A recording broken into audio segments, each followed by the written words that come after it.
लेकिन बीजेपी वाले हाय तौबा मचा रहे हैं।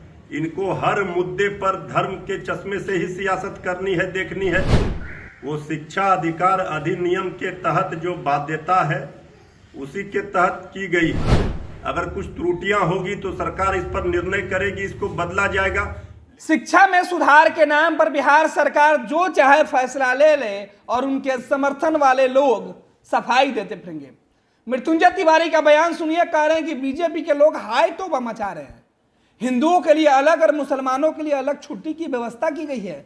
220 दिन शिक्षा पर विशेष ध्यान है, क्योंकि जो राइट टू एजुकेशन का अधिकार है उसके तहत दिया गया है।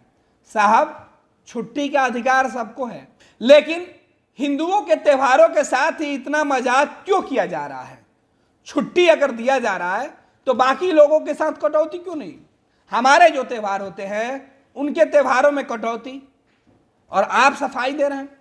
तिवारी जी, सत्ता में रहने के लिए सरकार के हर फैसले को सही बताने का जो इल्म है वो तो समझ में आ रही है, लेकिन जब सवाल उठ रहा है तो उस पर विचार भी करना होता है।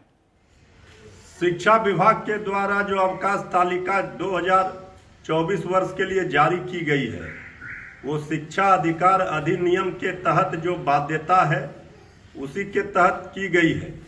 अब उर्दू भाषाओं के लिए और हिंदी भाषाओं के लिए अलग अलग छुट्टी की व्यवस्था की गई है, लेकिन बीजेपी वाले हाय तौबा मचा रहे हैं।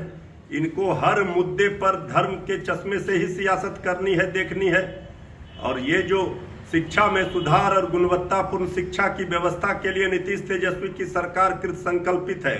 कुछ ऐसे फैसले लिए जा रहे हैं, लेकिन अगर शिक्षकों की मांग होती है और सरकार इस शिक्षा विभाग के निर्णयों को भी बदलने का काम करती है।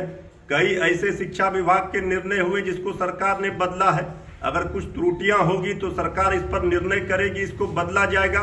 लेकिन शिक्षा के क्षेत्र में और शिक्षा में धर्म के चश्मे से सियासत करना ये बिल्कुल ही गलत है, और ये बीजेपी कर रही है। राष्ट्रीय जनता दल के पार्टी के प्रवक्ता है, इन्होंने सीधे तौर पे कहा है कि बीजेपी के बेचैनी बढ़ गई है।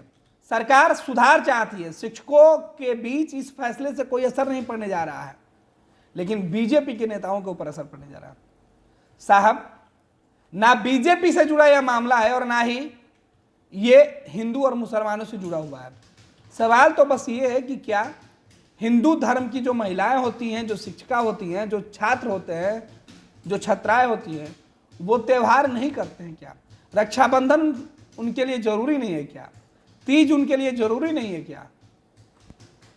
लेकिन आपको तो लग रहा है कि सत्ता में बने रहने के लिए सरकार के हर फैसले को कैसे सच साबित किया जाए। अच्छी बात है, लेकिन साहब, अगर आप विपक्ष में होते तो आप भी वही बात कहते हैं जो आज बीजेपी के नेता कर रहे हैं। सुशील मोदी और बीजेपी के अन्य नेताओं के बयान के बाद मृत्युंजय तिवारी राजद का जो बयान आया, हालांकि राजद की बेचैनी ज्यादा इसलिए भी बढ़ी हुई है क्योंकि शिक्षा विभाग राजद के खेमे में है। तेजस्वी यादव से सवाल पूछा जाएगा, प्रोफेसर चंद्रशेखर साहब से सवाल पूछा जाएगा, और जवाब में शुरुआत हो गई है सरकार के बचाव में। इन जवाबों का जवाब भी बिहार की जनता मृत्युंजय तिवारी जी आपसे मांगेगी। मुख्यमंत्री नीतीश कुमार के साथ महागठबंधन की सरकार में शामिल तेजस्वी यादव और राजद से लोग ज्यादा उम्मीदें किए हैं, तो ज्यादा लोग सवाल पूछेंगे और उसका जवाब भी अब आपको देना होगा। पैनोरमा ग्रुप, जो सोचता है वो करता है। ये लो, मुंह मीठा करो। आज मैंने अपना जॉब छोड़ दिया, अब हम पूर्णिया वापस जाएंगे। जॉब छोड़ दिया है? मतलब ये घर कैसे चलेगा? हम करेंगे क्या? और माँ बाबूजी क्या बोलेंगे? इसलिए मैं एक और मिठाई का डब्बा लाया। अपने बिजनेस के लिए लोन अप्रूव हो गया। अरे लोन अप्रूव हो गया वो तो ठीक है, लेकिन पूर्णिया में हम रहेंगे कहाँ? अपना घर भी तो नहीं है वहां। इसलिए तो एक और मिठाई का डब्बा अलग से लाया हूं।